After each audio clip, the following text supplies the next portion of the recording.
पहला क्वेश्चन है दंतोष्ठा ध्वनि निम्न में से कौन सी है। दंतोष्ठा ध्वनि का मतलब क्या होता है, जिन ध्वनि का उच्चारण दंत और ओष्ठ से हो उन सभी ध्वनियों को बोलते हैं दंतोष्ठ है। ठीक है, पहला ऑप्शन है र, फिर दूसरा क, सी, व, डी, ख। यहाँ पे दंतोष्ठ ध्वनि बताना है, तो दंतोष्ठ ध्वनि कौन सा है। अगर इसका आंसर पता है तो कमेंट बॉक्स में आप अवश्य लिखिएगा। चलिए तो आगे बढ़ते हैं। साथियों, आप सभी को जय हिंद। और आज के इस क्लास में हम लोग एसएससी जीडी में प्रीवियस ईयर एग्जाम में पूछे गए क्वेश्चन तथा विभिन्न एग्जाम में पूछे गए क्वेश्चन को लिए हैं। ओके, और इस क्वेश्चन को देखें और आप इन सभी क्वेश्चन के आंसर देने का प्रयत्न करें। आगे बढ़ते हैं, और अगर आप चैनल पर नए हो तो चैनल को सब्सक्राइब करें और वीडियो को लाइक करें। आगे बढ़ते हैं इस क्वेश्चन पे। क्या लिखा, दंतोष्ठ ध्वनि निम्न में से कौन सी है। दंतोष्ठ ध्वनि की बात करें तो दंतोष्ठ तो बता दिए होता क्या है, र दंतोष्ठ ध्वनि नहीं होता है। र का उच्चारण किससे होता है, दंत मूलक मसूड़ा कहते हैं जिसको, तो ये दंतोष्ठ नहीं होगा। क का उच्चारण कंठ से होता है, ये भी नहीं होगा। ख की बात करें, ख का उच्चारण कहाँ से होता है, तो ये भी ख का उच्चारण भी कंठ से होता है। बचा कौन, व का उच्चारण कहाँ से होगा, दंत प्लस ओष्ठ दंतोष्ठ से। ठीक है, आगे बढ़ते हैं अगले क्वेश्चन पे। अगला शुद्ध वर्तनी का चयन करने के लिए बोला है। वर्तनी का चयन करिए कौन सा सही है। शुद्ध वर्तनी का चयन करना है कि इसमें से कौन सा वर्तनी सही है। पहला दिया है कुमुदनी, पहला कुमुदनी, दूसरा बी वाला कुमुदनी, सी वाला कुमदुनी और डी वाला कुमुदनी। ठीक है, तो इसका अगर राइट आंसर की बात करें तो होता है कुमुदिनी, कुमुदिनी, कुमुदनी राइट होगा, यानी ऑप्शन नंबर डी हमारा राइट होगा, ऑप्शन डी राइट होगा। आगे बढ़ते हैं अगले क्वेश्चन पे। अगला क्वेश्चन है कि शुद्ध वर्तनी का चयन कीजिए। शुद्ध वर्तनी ही पूछा है। ए दिया है द्वंद्व, बी दिया है द्वंद्व, सी दिया है द्वंद्व और डी दिया है द्वंद्व। तो अगर बात करें कि शुद्ध वर्तनी किसका है तो द्वंद्व लिखा जाता है, द्वंद्व लिखा जाता है। ऑप्शन नंबर सी राइट होगा। आगे बढ़ते हैं अगले क्वेश्चन पे। अगला क्वेश्चन है कि शुद्ध वर्तनी का चयन करिए। वर्तनी ही छाटना यानी सही वर्तनी का मतलब कौन सा इसमें लिखा गया वर्ड यानी शब्द सही है, शुद्ध मतलब सही है। आगे बढ़िए, क्या दिया, ऑप्शन नंबर ए उन्नति, ऑप्शन बी उन्नति, सी उन्नति, डी उन्नति। ओके, तो यहाँ पे उच्चारण अगर सही होगा तो आप इसका आंसर देंगे और नहीं होगा तो फिर गलत होगा। चलिए यहाँ पे अगर बात करें उन्नति कैसे लिखा जाएगा, तो उन्नति लिखने के लिए उ आधा नौ पूरा नौ ती, उन्नति ऐसे लिखा जाएगा, उन्नति। ठीक है, तो यहाँ पे तो ये दोनों नहीं होगा, लेकिन इन दोनों में कन्फ्यूजन बनेगा, तो उच्चारण करके देख लीजिएगा उन्नति, उन्नति। अगर आपको कम समय में बोल रहे हैं, कम समय लेके बोल रहे हैं, तो वो कहलाएगा हर्ष स्वर। कौन सा आएगा, छोटा वाला, छोटा ई, उन्नति। ऑप्शन नंबर बी हमारा राइट होगा, उन्नति। ऑप्शन नंबर बी क्या होगा, ऑप्शन नंबर बी राइट होगा, उन्नति। अगला क्वेश्चन है निम्न में से उष्म व्यंजन कौन सा है। उष्म व्यंजन क्या होता है, तो जिन वर्णों के उच्चारण करते समय मुख में हवा से घर्षण पैदा हो, उष्मा पैदा हो, उसे बोलते हैं उष्म व्यंजन। कौन होता है, तो स, फिर क्या, श, फिर श, फिर ह, स ह। तो इसमें कौन होगा, तो इसमें तो स भी है, श भी है, श भी है, तो इनमें से सभी होगा। आंसर कौन सा होगा, आंसर ऑप्शन नंबर डी होगा, इनमें से सभी। अगला क्वेश्चन आपके सामने होगा। अगला क्वेश्चन है प, फ, ब, भ, म, यानी कुल मिला के प वर्ग। इसको क्या बोलेंगे, प वर्ग। प वर्ग व्यंजन का उच्चारण स्थान है, तो प वर्ग व्यंजन का उच्चारण स्थान क्या होता है, तो प का उच्चारण होता है ओष्ठ। क्या, ओष्ठ, क्या बोलेंगे, ओष्ठ।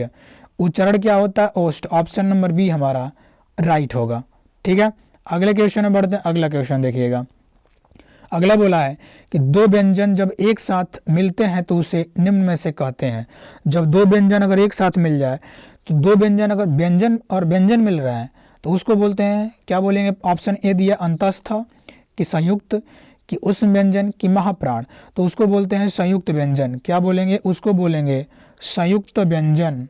क्या बोलेंगे, उसको बोलते हैं संयुक्त व्यंजन। जैसे अगर छ की बात करें छ, तो छ कैसे लिखा जाएगा, यहाँ पे क और उसके बाद श, तो छ को ऐसा लिखा जाएगा क और श। ज्ञ की बात करें, ज्ञ को कैसे लिखेंगे, तो आप ज्ञ को लिखने के लिए लिखेंगे ज और उसके बाद य, ज्ञ ऐसे लिखेंगे। ठीक, तो ये है संयुक्त व्यंजन। संयुक्त व्यंजन कहलाता है जब दो व्यंजन एक साथ मिल जाए। आगे बढ़ते हैं अगले क्वेश्चन पे। अगला है वर्णमाला के अनुसार ह्रस्व दीर्घ प्लुप्त निम्न में से क्या है।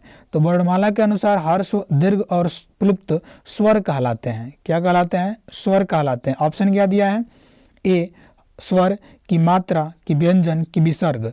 तो आपको पता है कि ह्रस्व स्वर होता है, दीर्घ स्वर होता है और प्लुप्त स्वर होता है, ये तीनों स्वर कहलाते हैं। इसलिए ऑप्शन हमारा ए राइट होगा। क्या कहते हैं उसे, स्वर कहते हैं।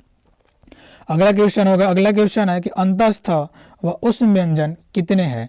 अंतस्थ और उष्म व्यंजन की बात करें, अंतस्थ व्यंजन 4 होते हैं, उष्म व्यंजन 4 होते हैं, लेकिन ये व करके पूछा है तो जोड़ना पड़ेगा। तो जोड़ देंगे 4 और 4 को, तो बनेगा कितना, तो आप बोलेंगे 8।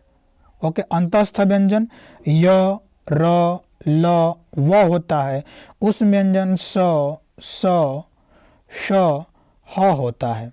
ठीक, तो 4 4 कुल मिला कितना होगा, 8। ऑप्शन नंबर बी हमारा राइट होगा। आगे बढ़ते हैं अगले क्वेश्चन पे। अगला होगा दीर्घ, है ना, दीर्घ का वर्ण विच्छेद है। तो दीर्घ ये री है, द में र नहीं है, दीर्घ यानी री है, तो इसका अगर वर्ण विच्छेद करें तो द तो आएगा। अगर री क्या होता है, स्वर, स्वर को निकालें तो द आधा हो जाएगा। आगे क्या बनेगा, आगे बनेगा री, बन गया री। फिर अगला गौ को गौ लिखा जाएगा, गौ तो लिख दिए। गौ से अ अगर निकालें तो गौ आधा होगा, तो कैसे होगा, दीर्घ। तो यहाँ पे दीर्घ का अगर लिखा जाए तो दी द री गौ अ, तो कौन सा होगा, ऑप्शन नंबर ए हमारा राइट होगा, दीर्घ का वर्ण विच्छेद। ठीक है, आगे बढ़ते हैं अगले क्वेश्चन पे। य का उच्चारण स्थान पूछा है, तो य का उच्चारण स्थान की बात करें, य हो, है ना, य हो चाहे स हो, यस, चाहे च वर्ग हो और चाहे ई या आई हो, इन सभी का उच्चारण तालु से होता है। किससे होगा, तालु से। च वर्ग में कौन सा आएगा, च वर्ग में च, छ, ज, झ, य, च छ ज झ य, ये सब आते हैं च वर्ग में। इन सब का उच्चारण होगा तालु से। आगे बढ़ते हैं अगले क्वेश्चन पे। अगला क्वेश्चन होगा, निम्न में से कौन से अंतस्थ व्यंजन नहीं है। अंतस्थ व्यंजन अभी हम आपको बताए कि य होता है, र होता है, ल होता है, व होता है, य र ल व। अब य र ल व में से कौन सा स्थान, है ना, जो इसके अलावा होगा वही अंतस्थ व्यंजन नहीं होगा। तो र तो होता है, ल तो होता है, व तो होता है, कौन नहीं होता, ख अंतस्थ व्यंजन नहीं है, ये स्पर्शी व्यंजन कहलाते हैं। स्पर्श मतलब ये कंठ व्यंजन है, कंठ से उच्चारण होते हैं। ठीक है, तो ख क्या है, ख हमारा अंतस्थ व्यंजन नहीं है। आगे बढ़ते हैं अगले क्वेश्चन पे।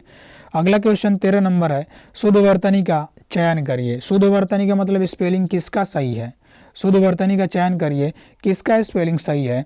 तो क्या लिखा है, पहला दुर्गम, बी वाला दुर्गम, ओके, सी वाला दुर्गम, दुर्गम, डी वाला दुर्गम। वैसे भी र आगे आएगा, रदुगम बोला जाता है इसको। ठीक, तो उच्चारण करके आपने देख लिया कि कैसे सही होगा, तो लिखा जाएगा दुर्गम, दुर्गम। ऑप्शन नंबर ए क्या होगा, राइट होगा, यानी ऑप्शन ए हमारा राइट होगा।